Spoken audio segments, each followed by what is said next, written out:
Can you imagine building a complete app from the user interface to the database implementation without writing a single line of code? Well, that's exactly what I did with Windsurf. You might know it as an AI-powered extension for VS Code, similar to GitHub Copilot, but now it's evolved into a full-fledged next-gen code editor. But here's the big question. How does it stack up against Cursor, the AI IDE everyone's talking about? Stick around to find out. Welcome to AI Labs. Before we dive in, make sure to hit that subscribe button. It really helps us out and ensures you won't miss any of the cool tools and tips we've got coming your way.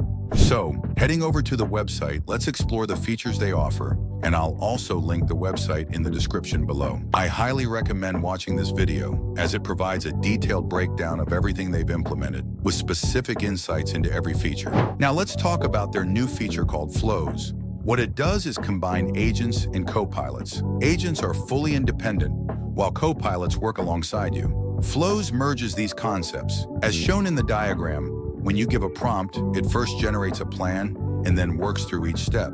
If you tell it to continue what it was doing, it keeps track of the context, just like an agent would. After that, it continues with the task, and you can review it as it progresses. Starting with a simple prompt, it understands your context. Once it knows that, if you tell it to continue what it was doing, it does so using the context from before. They've also introduced a competitor to Cursor Composer called Cascade. Cascade offers full contextual awareness, just like Cursor Composer, and provides similar features. We'll test it out in the demos that we'll show you in this video.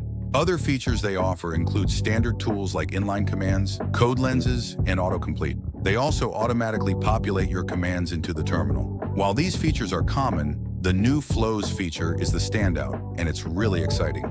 As with Cursor, they offer a 2-week trial of Windsurf Pro. If you like it, you can continue using the Windsurf editor. Before we start testing it, let's take a look at the pricing.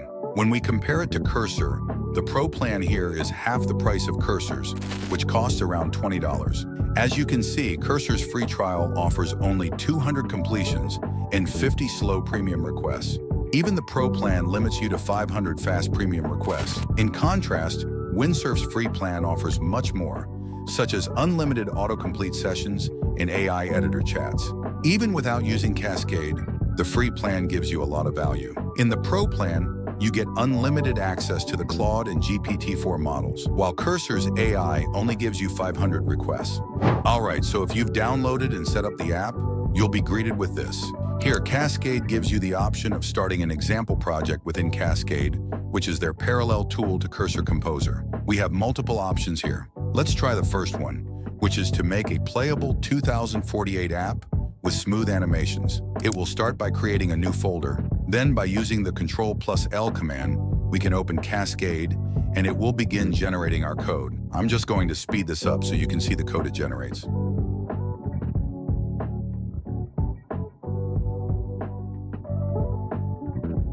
It has also given us instructions on how to start the game, so we'll just go ahead and open it up. Alright, so we have opened the 2048 game in our browser, and you can see it has a very minimal interface and is working as expected. By using the arrow keys, we can move the tiles on the board. Now what I want to do is experiment by changing the colors of the game to green and yellow to make it look a bit more interesting. So we'll go back into Cascade, provide the prompt, and speed this up as well.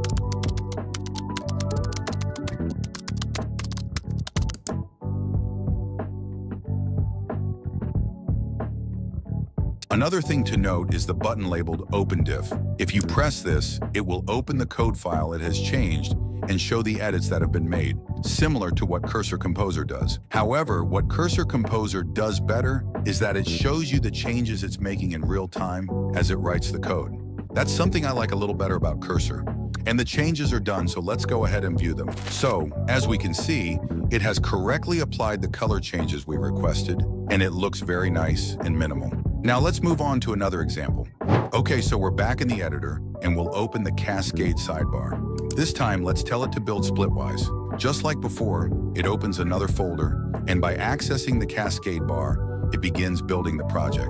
It's building splitwise, and the interesting thing is that in many other editors, if you told it to build or simply gave the name of a popular app, it wouldn't correctly start or clone it. But here, it has clearly started building the app. It's possible they've provided pre-built instructions for creating splitwise, but let's speed up the video so you can see how it generates the code. Another thing to note is that it automatically starts fixing errors and finds alternative ways if it encounters any issues.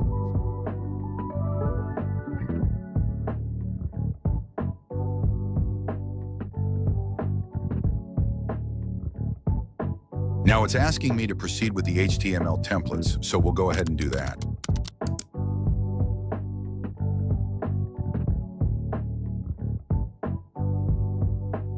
Here it's showing us the templates it has designed with Bootstrap 5, and now it's asking for other features we can implement. We'll just tell it to implement all of them.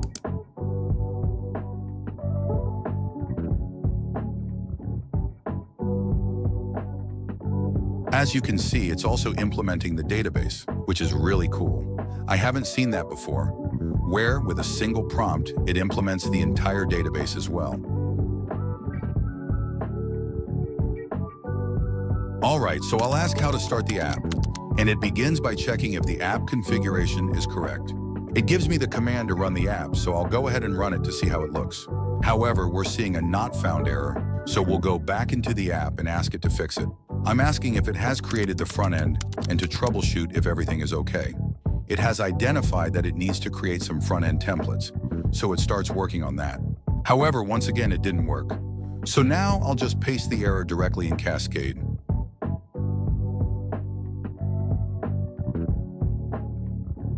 And it correctly identifies that the error is related to routing. We'll go ahead and fix that, then run it again, and it has successfully set up the app. All right, so now that it's built, let's see what it has implemented. It's created a nice cover page, a hero section, and highlighted some features. Let's sign up. I'll just make a random username, email, and password, and then log in. Here we have our dashboard. Let's try adding an expense. But I think we need to create a group first, so let's do that. Okay, it opens a new tab for group expenses, and we can also add a member using their email. However, I noticed that it hasn't implemented a way to navigate back and forth. I'll have to use the browser for that, so that's an area that could be improved. Now let's add a new expense, and it's successfully added. If we go into the group expenses section, we can see that it shows all the group expenses together. So, we saw how Windfurf used flows to build applications, starting with a clear understanding that it needed to create a splitwise clone. From there, its AI agentic behavior kicked in, automatically suggesting all the components of a full-stack app, including the front-end and database integration, something I've never seen before. In conclusion, after exploring the features and capabilities of Windfurf, it's clear that this AI-powered code editor offers a strong alternative to Cursor with its unique tools like Cascade and Flows.